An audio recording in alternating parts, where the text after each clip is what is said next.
الحمدللہ وکفا والصلاة والسلام علی من لا نبی بعدہ اعوذ باللہ من الشیطان الرجیم بسم اللہ الرحمن الرحیم۔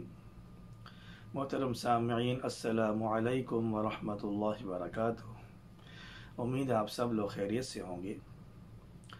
آج کا ہمارا ٹاپک ہے مصنوعی اعضاء کا وضو میں حکم۔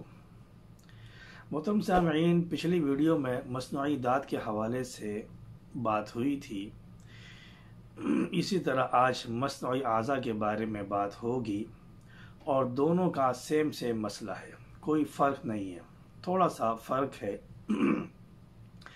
مصنوعی اعضاء یوں سمجھ لیں، اس کی دو صورتیں ہوتی ہیں۔ ایک تو صورت وہ ہوتی ہے کہ جو اس طرح لگائے جائیں کہ ان کو بعد میں نکالا نہیں جا سکتا جب تک آپریشن نہ ہو، تو ایسی صورت میں آپ وضو بھی کر سکتے ہیں، غسل بھی کر سکتے ہیں۔ دوسری صورت وہ ہے کہ جس میں آپ حسب ضرورت نکال بھی سکتے ہیں، لگا بھی سکتے ہیں، تو یہ ایک زائد چیز کی مانند ہو گئی کہ جب آپ وضو کریں گے یا جب غسل کریں گے تو پھر ان کا اتارنا، ان کا نکالنا بہت ضروری ہے، تاکہ آپ کا وضو بھی درست ہو جائے اور غسل بھی آپ کا درست ہو جائے۔ اس کے اندر ایک چیز یہ ہے کہ اگر کسی کی پیدائشی طور پر 6 انگلیاں ہیں، آپ نے دیکھا ہوگا اکثر کہ بعض لوگوں کے ہاتھ میں جو ہے ایک ہاتھ میں 6 انگلیاں ہوتی ہیں، تو وہ جو چھٹی انگلی ہے اس کا بھی دھونا فرض ہے، واجب ہے۔ یہ نہیں کہ بھائی 5 انگلی ہوتی ہیں، 5 انگلی کو دھوں گا، چھٹی انگلی کو نہیں دھوں گا، بلکہ جو علماء نے، فقہاء نے لکھا ہے کہ وہ چھٹی انگلی کو بھی وہ ساتھ میں دھوئے گا، کیونکہ اس کا دھونا فرض ہے، واجب ہے۔ اگر کسی کی پیدائشی طور پر زائد انگلی ہو یا محل فرض میں زائد ہاتھ ہو، تو اصل عضو کے ساتھ زائد عضو کو بھی دھونا واجب ہے۔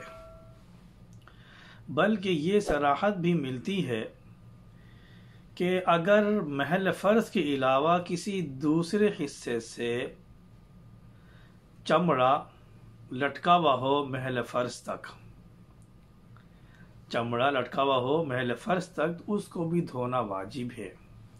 عبارت کے اندر اس طرح آتا ہے کہ اگر چمڑا لٹکا ہوا ہو اور وہ محل فرض تک وہ لٹک رہا ہو تو اس کو بھی دھونا کیا ہے، فرض ہے۔ محترم سامعین، یہ تھا مصنوعی اعضاء کے بارے میں وضو اور غسل کے احکام۔ امید ہے آپ کو یہ میری بات سمجھ آ گئی ہوگی، اور صدقہ جاریہ کے طور پر اس کو آگے شیئر کریں تاکہ آپ کو بھی ثواب ملے، اور آگے جو ضرورت مند ہے، جو اس طرح کے مسائل سے دو چار ہے، ان کو بھی اس ویڈیو کے ذریعے سے ان کو فائدہ ملے۔ اللہ تبارک و تعالی ہم سب کا حامی و ناصر ہو۔ وما علینا الا البلاغ المبین۔ والسلام علیکم ورحمۃ اللہ وبرکاتہ۔